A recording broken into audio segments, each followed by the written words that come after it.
to really be able to successful at sales, you've got to solve a problem, right? So it's not about trying to teach or force somebody to buy something they don't need, but you go through the process of solving a problem for them.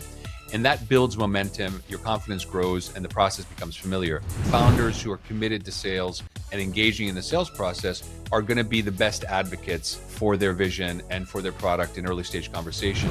You have to understand that selling it, it's not like you're forcing somebody to buy something, right? And in fact, if you are forcing them, then you're actually doing them a disservice. What you should be doing is you should say, understand the problem, understand the goal that they want to achieve, understand the pain that they're experiencing, and present whatever it is you're offering as a solution.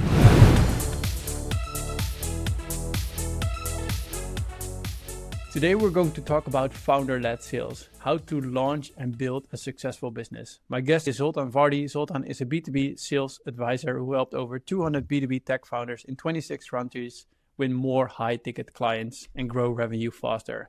He's also the author of the book called The Launch Code, Master Founder-Led Sales and Boost Your Startup Revenue Growth. He's a chairman at Avanto, an enterprise SaaS technology company. And before all this, he spent over 30 years in sales where he closed over 2 billion in contracts. Today, you're going to shatter the myth. If you build it, they will come. He's going to give us a solution for it as well. So welcome to the show, Zoltan. It's great to be here, Joran. Thank you for the invitation. No worries. I'm Dutch. We always dive right in. So we're going to dive right into the conversation. Let's just start with the biggest misconception you think people have about sales, and especially, I guess, SaaS founders have regarding sales. Tech founders generally have a product background, right? So they love the product, the features, the ins and outs of the product they're developing. And what I found is that there's often this misconception that your customers are going to be interested in the same level of detail, right? So they assume that this great product is going to sell itself, and they don't really articulate what I would call a clear problem solution connection. And I think this mindset leads to a lot of problems because unfortunately, if you build it, your customers will not come. They have to understand why whatever it is you're offering has value. And I talk a lot about examples of companies I worked with in the book, Launch Code. And one of the ones that kind of speaks to this is with a company called Banners, which illustrates the challenges of building a product first without identifying a clear problem. What the founders there did was they had developed this kind of interesting streaming technology, and they started using it to broadcast fitness regimens online during the COVID era. Then they pivoted to using it to live stream shopping in Asia. Then they turned it into an interactive advertising platform. And each time they struggled to gain traction. And their breakthrough came when they started focusing on the problem they wanted to solve. They identified a specific pain point. A lot of broadcasters in the sports industry were trying to unify fan engagement in some way. And they basically were able to then pivot and use this technology to solve that problem. And this shift from like nice to have to need to have is what really helped them build and scale their business. And the way that the founder, a guy named Peter, talks about, he said, we had a product that didn't have a problem and we needed to learn that lesson. And I think that's something that a lot of SaaS founders need to do. Yeah. So I guess to come back to the beginning of the misconception, it's if you build it, they won't come. Like you really need to be able to solve a problem. So you can have the best technology, but there needs to be a problem to actually solve. Yeah, because otherwise you're just doing it almost as a hobby rather than as a business. Yeah, and we're going to talk about founder-led sales, right? Maybe as the first question, why is it important as a founder to do sales today? Founder-led sales is what ensures that you're going to get direct feedback from customers about finding product market fit. The process of going out, talking to customers, understanding their pain points, understanding what's important to them, what's less important to them. It's what builds trust. It's what shows that it helps you kind of refine your messaging, refines your product positioning based on live market response. And also what it does, and this is really important, it actually builds trust with potential customers. And I think founders who are committed to sales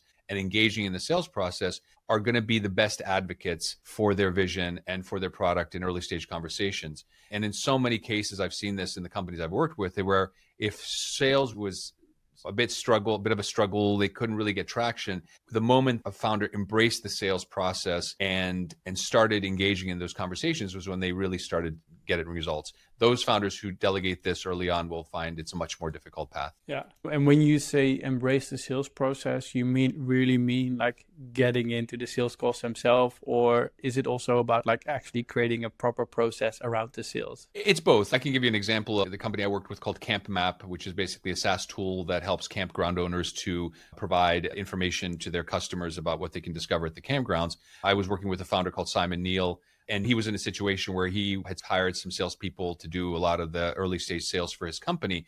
And he ended up going to a position where he had basically 3 months of runway left.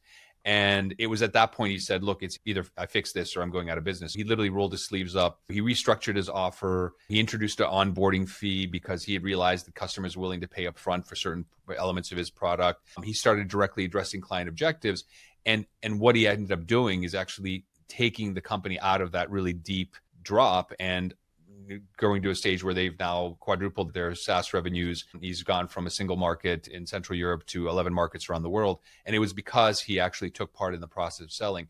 And in doing so, he then learned what worked and what didn't. And I think that's a really important lesson for founders is this is not just about you going through that process. It's about setting the stage so that when it comes to actually hiring a team and building a team, then you know what type of organization you need to build, what type of personalities you need, and effectively what needs to be done. Makes a lot of sense. Because this is like a success story, right? If we turn it around, like what is the most common mistake SaaS companies make while they're trying to do founder-led sales? I think founders fall into one of two traps. The first trap is what I call the I know a guy method of sales, right? Which is basically, I know somebody I happen to have been business with, or my uncle used to work for a company that used to do this, and I'm sure we can sell their product or service to them.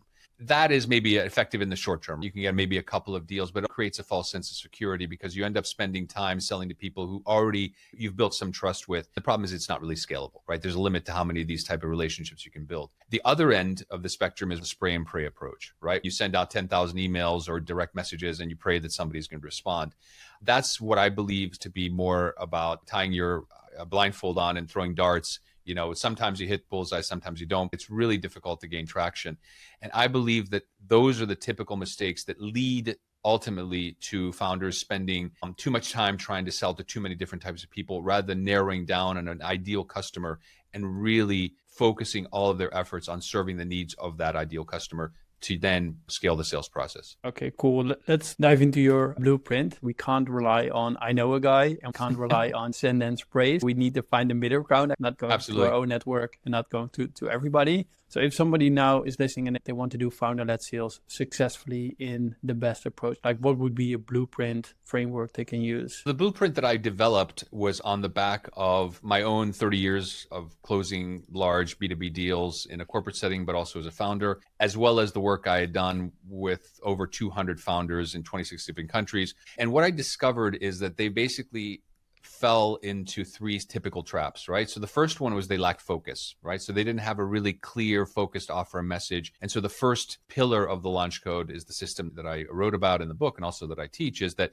you really define a clear value proposition. You clearly define a product offering, simple 3 options that customers can choose from, and then you create a messaging that gets people engaged and want to learn more. That's the first and most important thing. The second problem that I've discovered a lot of founders had is they didn't really have a structured approach to selling. How do you acquire customers? They did a little bit of everything. And so the second pillar is around structure your client acquisition so that you can close more deals with less effort.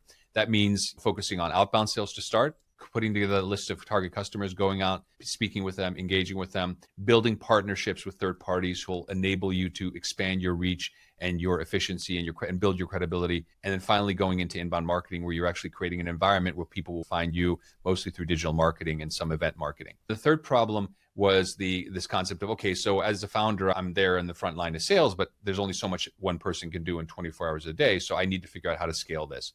And that's where you get into setting the foundations and the guidelines for scaling your sales operations so that ultimately you empower a team and that you as a founder can get more into strategic decision making. And what do you need to do that? You need to have a clear idea of what you want to achieve. Goal setting, you need to be able to track your performance, see what works, what doesn't. So you're making decisions based on data rather than gut feeling. Finally, developing a team that covers off a lot of the different key functions within a sales and marketing team, from content development to lead qualification and so on.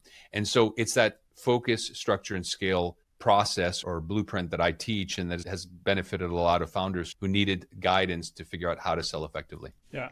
I want to dive deeper in, I guess, into the blueprint. Most SaaS founders, especially early stage SaaS founders, probably struggle with focus, defining a value prop, creating messaging around it, as you mentioned. Can you dive deeper in? So let's say you're going to help a SaaS founder who's just starting out and who might have not done sales properly. Like, where should they start? How should they start? What should they do? So the first thing you have to do is to create a very simple way of communicating the value you deliver. Step one is creating a value proposition. Now, in your doing a value proposition, you obviously make certain assumptions. You make assumptions about the problem you're solving, about who you're solving it for, how you're solving it differently. But I've got this 5-step process where you say, you go through that process and ultimately you get that single sentence that it articulates that value proposition. Once you have that, you can start testing it. You can go out and start having conversations with customers and seeing how it resonates. In some ways, you'll find that certain elements of it are going to work, others are not.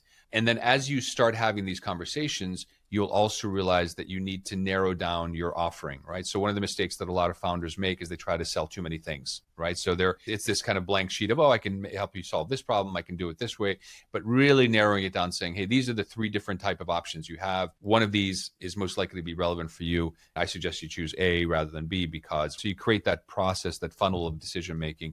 And then once you've created that, then you can get into the process of acquiring customers. And nothing replaces the value of just having a very clear idea of who your ideal customer is, defining that in as much detail as possible, identifying 50 companies that match those criteria, and getting in front of those people and having those conversations. Everything I've just described, I admit, sounds like a lot of work. And I think that's one of the key messages I have throughout the book is this process of selling is not some sort of revelation where you find that hidden red button under the desk that says sell quickly. It's actually a process of trial and error, which can be quite painful sometimes. And actually do talk about the pain of sales as a requirement of success. And so you have to go through that process. And eventually you'll find that the smooth process that's enabling you to scale your sales. Yeah, you gave the example where the founder only had 3 months of runway. So he definitely felt the need to sell. Yeah. I think a lot of SaaS founders who are out there, like they have the pain of selling, or I guess, as you mentioned it, like they don't always want to sell, or they feel it as a burden. How to overcome that, or even the fear of selling? But the pain of sales is something that you never really overcome. You get used to living with it. I've been doing this for 30 years. Even with my own business, I went through a whole process of identifying where I could really add the greatest value. Every founder goes through the same way. So you basically go out there and you hear the objections and you start understanding that for you to really be able to successful at sales, you've got to solve a problem, right? So it's not about trying to teach or force somebody to buy something they don't need, but you go through the process of solving a problem for them.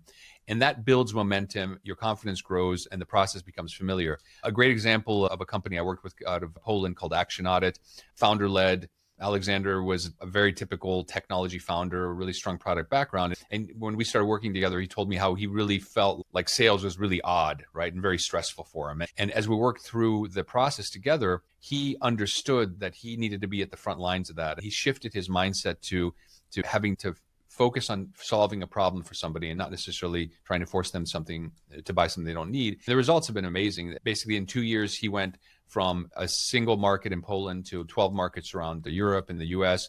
His SaaS revenue grew 400%. And he actually grew into somebody that enjoyed selling. And he went from spending 5% of his time on sales to 60% of his time on sales. It's a very typical transformation that I see from founders who are successful in building their businesses. They really lean into the process. They understand pain as part of the process, and they no longer fear sales. They actually embrace it. Yeah. In this case, he might not even experience it as sales at one point anymore. He experienced it as solving a problem for his clients. Yeah, that's a fundamental mindset shift I talk about in the book. It's something I had to go through as well. So just a very brief biography. So I grew up in a family of academics. Both my parents were professors. Our dinner conversations when I was a child was about politics and history and not commercial thinking. I joke about how when a salesperson would cold call our house, my mother would get on the phone and pretend to be the maid and say the Vardy family had moved to Europe and please don't call back again. So that was the mentality that I had growing up about selling.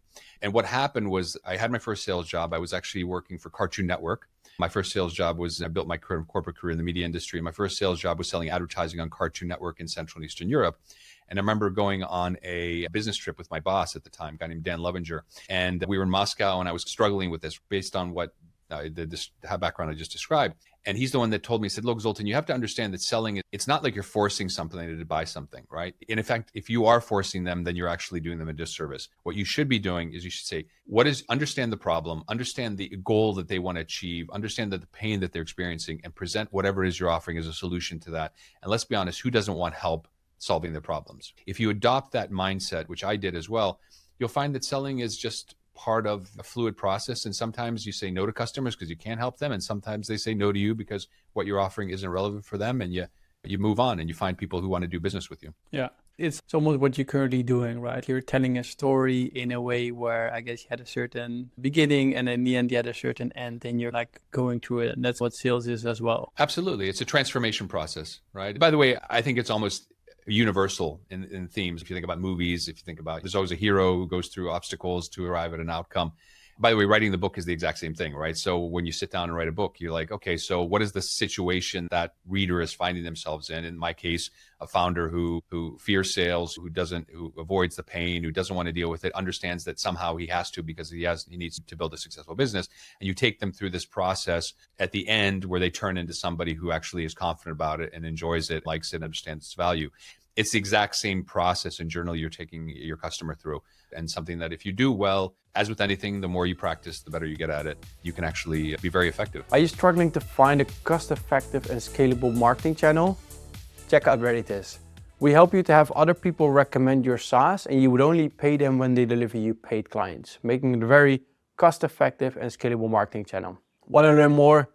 Go to getredditus.com. And as you mentioned, we make it sound easy, or it does sound like a lot of work, in your words. So we have blueprint, focus, structure, scale. But where do most founders struggle when they're trying to implement the framework or the blueprint? I think there's three things that a lot of founders struggle with. The first is narrowing their ICP. There's a natural presumption that the wider you spread your net, the more fish you'll catch. And I always use this example is that you're much better off actually finding a little segment of a lake where the fish are gathering, and you spread your net in that segment, and you're going to end up catching a lot more fish than if you try to spread your net across the entire lake. So actually it's a bit counterintuitive. The more you focus, the more likely it is that you're actually going to be able to generate more business.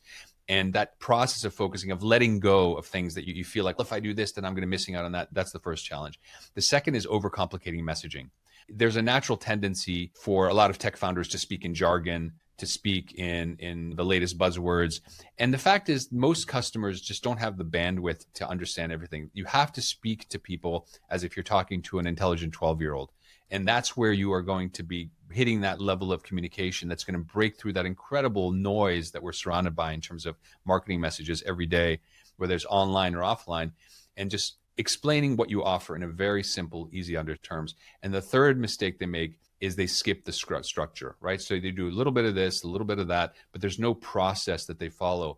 And a great example of this I talk about in the book is a company called Vicket, actually a company out of Romania. They were a typical situation. They had a technology which they used to stream live events. They were streaming sports events and city council meetings and entertainment events, and it confused the hell out of their customers. They didn't know what they were selling.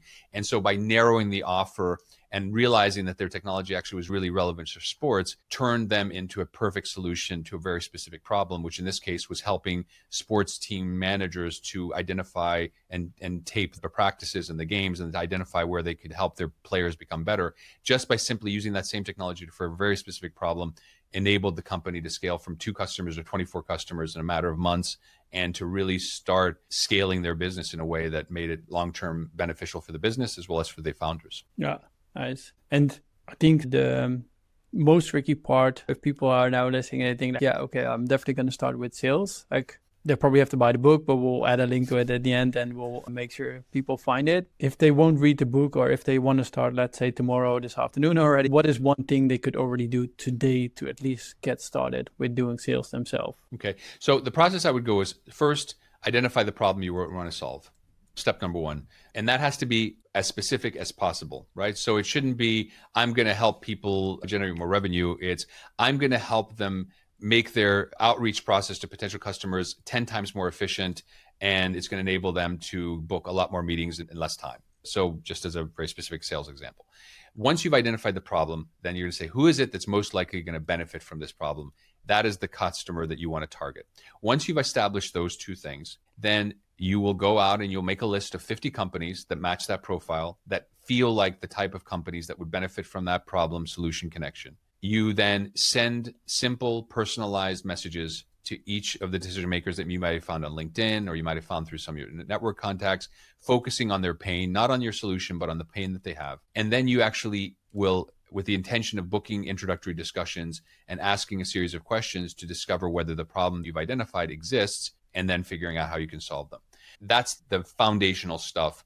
And obviously there's a lot of detail there, but if you just follow that general framework, you're going to start getting a lot of information from the market. You're going to be able to fine tune what you're offering, and you're going to even have a couple of initial paying customers who will help fund your further advancement in the company. Nice. I think it's still a lot of work, but in the end, it's going to be crucial to understand what are people actually looking for. Why should they be buying you? It's funny, this question of a lot of work. I actually talk a lot about this. I do a lot of speaking engagements and also write about this a lot in my own content, is that there's this sort of mentality that you've noticed in the last couple of years that is it something that's called hustle culture, right? Or like hustlers. It's like folks that are like, hey, here's this 3-step process. And if you just do this and you work 60 minutes a day, you'll be making $1 million a year in no time. They're usually posing with an orange Lamborghini and a beautiful model girlfriend in the advertisement. That sort of mentality is definitely not what I offer and what this book is about. So if that's the thing that you're looking for, then you look for that elsewhere. What I offer is a very clear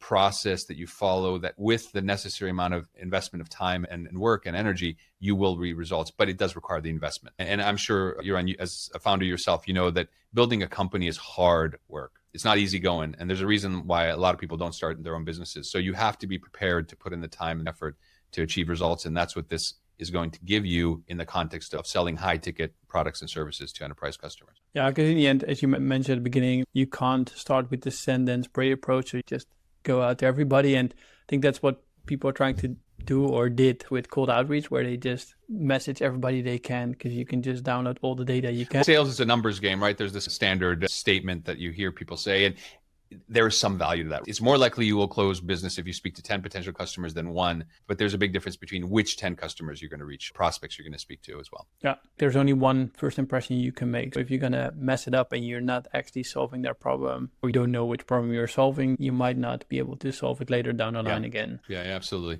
Absolutely. You gave some examples already, but let me just see if we have a couple more. Can you give other best practices regarding founder-led sales? One of the things I would recommend every founder do is to spend a bit of time preparing to handle objections. So one of the recurring experiences I have is when you'll sit down with the founder and you'll say, what would you say to this particular position? How do you defend your pricing? Or why should I, as a customer, believe that you have the capabilities to deliver what you say? These are very typical questions that any buyer is going to be asking themselves in any conversation. And there's no reason that you can't prepare for those in advance. What I always propose, and it's part of the core system that I offer, is a handling objections exercise where you basically identify, here are the 5 or 6 or 7 different questions that most likely people are going to ask. And by the way, after the third meeting, you're going to hear the same questions over and over again. Prepare the answers and do it in a very simple way. First, state the question. So I understand it's important for you that whatever solution you buy is going to be on time and at the budget that you've described. I understand why that's important, because after all, you're running a business and you have to be able to rely on these type of things, right? You restate. And then you say, what about the fact that in my case and what we're offering, we actually are going to be able to guarantee delivery on time because we got these and these systems set up, and we're going to be able to guarantee a delivery of the quality you like, because if we don't, we've got 100% money back guarantee. And then you reaffirm. That's why I'm confident that if you already choose our solution, you're going to find that you're going to get the benefits and the outcomes that you paid for, and you're going to be a satisfied customer, right? So just preparing those type of scripts in advance is something that is going to help you become more confident in the way you engage with customers, but also is going to give you a real manageable tool that you can use and you can pass on to others in your organization, because it's very likely that anybody who's selling your product or service is going to come across these similar objections during the sales process. Yeah. It's interesting because I did cold outreach, I think 10 years ago, or maybe even a bit longer ago. And we had exactly this, like we had the common objections and then we had answers to all of them. And after you do 20 or 25 calls, you keep hearing them all the time. So at one point you pick your favorite answer and you just put it in without even thinking about it. Yeah. But funny enough, I don't even have that currently myself as a founder. Where I'm doing sales, I don't have this list ready for me. Maybe that's something benefit you'll get out of this conversation, is you'll spend a bit of time to do that. I'll happy to share the worksheet that I have for that, so it'll help you get there quicker. Nice. So, how do you see the future of sales? Because we kind of agree on it a little bit. Like you now have all these AI agents. Of course, we have all these outbound tools, as we talked about a little bit already. Like, how do you see the future of sales? Yeah. So look, the impact of AI is undeniable. It's something that it's like a tsunami taking over business in general, and certainly the sales. So it would be disingenuous of me to say that AI is just hype and you shouldn't integrate it. I think that the right way to use AI, however, is to think of it as a way to to enhance your sales process, not replace it. And I think there's a big difference because there's some people that are saying you don't need SDRs anymore. I just read something like Klarna got rid of 700 customer service agents. Now they're begging them to come back. There's this overcorrection of things. I think where AI can help is it can give you a lot of additional information about your target customers. It's a great source of research and information. With a simple prompt, you can get a lot of information about the company you want to talk to or the people you're speaking to. That's an incredible benefit. I think it's very useful in terms of messaging, creating personalized content, creating tailored messaging based on certain bits of information. Again, very useful. I think it's useful in terms of automating certain processes like CRM updates, typical things that a lot of people used to spend a lot of time doing. But it doesn't replace the trust that an individual can build with a customer over the sales process. And I can tell you in high ticket sales, which I focus on, it's absolutely essential. I don't care how super personalized your AI agent is. I've never heard an enterprise customer say, I appreciated how that chatbot understood my pain points. It's just not a realistic situation. So you have to blend automation with authenticity that comes with personal engagement. And if you do that well, you're actually going to find that the benefits of speed and accuracy are going to be there, but you're still going to have that personal touch that ultimately is what enables people to buy from other people. Yeah. And when you talk about the deals you do, when you talk about enterprise, like what is the starting ticket price typically you would have? Yeah, that varies from market to market, but it starts, I think, around 50,000 to all the way up to millions in terms of annual recurring revenue.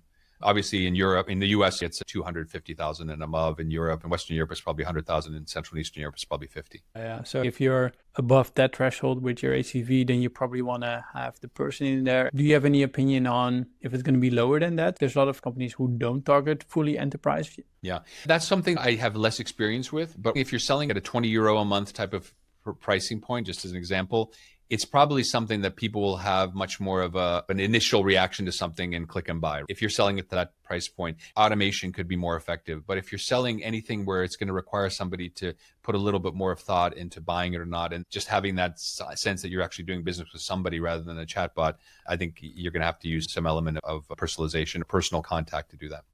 Yeah, and in the end, the fundamentals remain the same. They want that they have a problem and they want to have it. One thing I always tell founders I work with is nobody cares who you are until they understand what problem you solve for them. And that's why it's so important when you lead with communication. You always talk about customers we've done business with, have experienced this situation.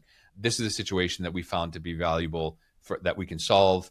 And this is how we solve it differently than anybody else. One example that I think it kind of brings this to light is a company called Dextery out of the UK, a company that I started working with when they were a couple of €100,000 ARR. Now they're over 10 million in the space of about 3 years. They basically offer a solution for warehouse managers to manage inventory in large warehouses. And their special sauce, their unique technology is an automated robot that can scan inventory within the warehouse in a matter of an hour and stretch up to 12 meters high to gather this information. And that was a situation where when we started working with them, they were focused a little bit more on retail. COVID hit, retail took a hit, and then basically they repositioned the company to focus on logistics. And so we worked a lot on refining that messaging, being very clear on the problem they solve, and then emphasizing the benefits of that unique technology they had to solve that problem. That sort of combination of clear problem solution connection, clear ICP, and clear competitive advantage is what helped them really scale very. Yeah. In this case, you almost say it in 4 or 5 sentences, so it sounds super quick, easy to do, but I can imagine this took time. How long does a typical pivot like this take, and how much effort would it take? Effort is massive. Time is going to be a function of how effective you are in making the right decisions. For a SaaS product that's starting out to reach product market fit, I think it's an 18 to 24 month process. That's my gut feeling.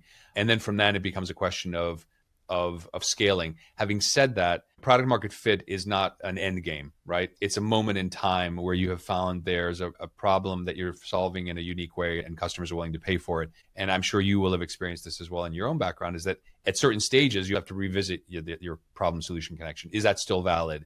Or are we now going into a slightly higher market? Or are we spreading ourselves a little bit broader? The example I use is Amazon, right? So we think of Amazon as an everything store. And today it is, but that's not how it started. How did Amazon start? It basically started with Jeff Bezos selling books to online, basically young men who were using the internet in 1996. He created that problem solution connection. He offered that solution. He used that as a way to build his logistics background, to make the system work, the recommendation engine. And then he started adding additional products to his inventory, first with music, then with the videos, until it's become the giga company it is today. It started with one problem and one solution. Yeah, I guess early stage, you're going to fix probably one problem. And at one point, you're going to build more features, even though people don't buy them, they buy the benefit, right? But yeah. At least you can probably going to have more problems to solve. Your problem solution connection, as you keep mentioning it, will change over time. Yeah, absolutely. It's a natural iteration, right? It's not a static situation. Your value proposition is never really done. It's just at a different stage of imperfect. And I think that's what you have to understand is it's an iterative process that you're constantly going back and evaluating and looking at it. There are those moments of time, and you probably have the sense as well. You're in that moment of flow. Everything's growing. Sales cycles are shortening. ACV is growing. Objections are disappearing, and you're just making traction that's growing. It feels great, but there inevitably will be a new competitor, a new market situation. Just think about what's happened the last 5 months in the US. It's overhauled fundamental market assumptions. It's about costs and global trade and everything. These are things that companies need to simply react, and they can't stick with their core situation forever because there are going to be factors that are going to impact your value proposition as well. Yeah, I can definitely relate to that. Sometimes you think you have figured things out and you're growing nicely, and then at one point things are just stagnating, and then you're like, why doesn't it work anymore? I'll tell you, isn't it frustrating? It's like I spent all this time putting together all these pieces and putting the puzzle together, and finally had that feeling, and now it's gone. It's super frustrating, right? Yeah. And I think the hardest part is always, what are you going to do about it? Going back to the basics, as you keep mentioning, sounds obvious, but it's sometimes a thing you won't do because you think you already figured it out. Yeah, I know. That's where the persistence element of entrepreneurship comes in, right? I think that's such a point of difference between super successful entrepreneurs and the sort of successful entrepreneurs. I've got a good friend, went to university with a guy named Mark Wallace. He runs a bunch of businesses now, but back in the mid 90s, he started what was a precursor to Dropbox. A lot of my classmates who graduated with me from Cornell University went to consulting, banking, and legal, and all that typical kind of professional stuff. And Mark was a bit of an outlier in that sense, and he started it was an engineer background, but he started a business. I remember going back in these annual get-togethers we'd have, and people would be talking about their promotions and their salaries and all that stuff. Mark was like, "Yeah, I'm kicking away with this business, and hopefully it'll get better." And then one day we read that he sells his company for $125 million. This is 15 years ago. I remember asking him, what happened? How did you do this? He said, look, I literally had about 7 different times where I went home and I told my wife, I didn't have enough money to pay the team. We got to close this business. But somehow, through some miracle, he found some solution to solve whatever financial situation he was facing. And lo and behold, he stuck it out long enough where he was able to sell the company for hundreds of millions of dollars. At the end of the day, that's the difference between an entrepreneur and an employee. You find that magic solution out of nothing. Yeah, persistence, being super stubborn, that's what we are. If you had to summarize your best advice on founder-led sales in 1-2 sentences, what would you say? Successful founder-led sales requires a focus on the right customers, agility to adapt to your approach to changing market circumstances, and the persistence to keep going despite rejection. Yeah. And I think that's going to be probably the biggest thing, persistence, and it's the hardest thing as well. Yeah, absolutely. We're going to start wrapping things up. We're going to go to the final 2 questions, the famous questions. When we talk about growing a B2B SaaS company, what kind of advice would you give a SaaS founder who's just starting out and growing to 10K monthly recurring revenue? To grow from 0 to 10K MRR, you have to focus relentlessly on a single ICP and narrow use case. So that's the first thing. I think you have to build a simple outreach process that gets you in front of that ICP and gets you engaged in meaningful conversations. You have to be open to iterating and using the feedback you get from prospects to refine your value proposition. I think you track your progress, see what's working and what's not. And I think if you do that, you are going to be able to slowly but surely find that product market fit and start growing that MRR in a way that will ultimately lead to the next phase of development. And the next question, what kind of advice would you give a SaaS founder who would then reach the 10K MRR, so have the product market fit and is going towards 10 million ARR? Yeah, I think when you're going into sort of the next phase of development, it turns less from those fundamental building blocks into scalability. And that's where you really have to create very clear company-wide goals and KPIs. You have to create a very transparent way of tracking performance, whether it's through lead generation or conversion or retention. You start building a sales team, right? You start defining roles, you train people on a playbook, you delegate responsibility, and you institutionalize a lot of the things that at the early stages you were just figuring out along the way. And if you do that well, you actually will find yourself really hitting your stride. And I think the great example I have is Ontavo, the loyalty technology SaaS company I'm a chairman of. These guys I've known from day one. It was just a couple of founders, and they're trying to go through the tough parts of finding product market fit. And then they got to a point where they were able to hire a global sales leader. The founders stepped back from day-to-day sales, but still kept their face to the market. And they institutionalized a lot of things. And it's basically what's put them from a standpoint of making a couple of maybe 30, 40,000 MRR to what it is today, which is probably over 400,000 MRR. Right. Cool. So I'm going to try to summarize. If we go the way all to the beginning, the biggest misconception is if you build it, your customers will come. That's not going to be the case. So if you're going to do founder-led sales, it is going to be perfect. Get direct feedback, discover pain points, building trust, and learning what is actually working.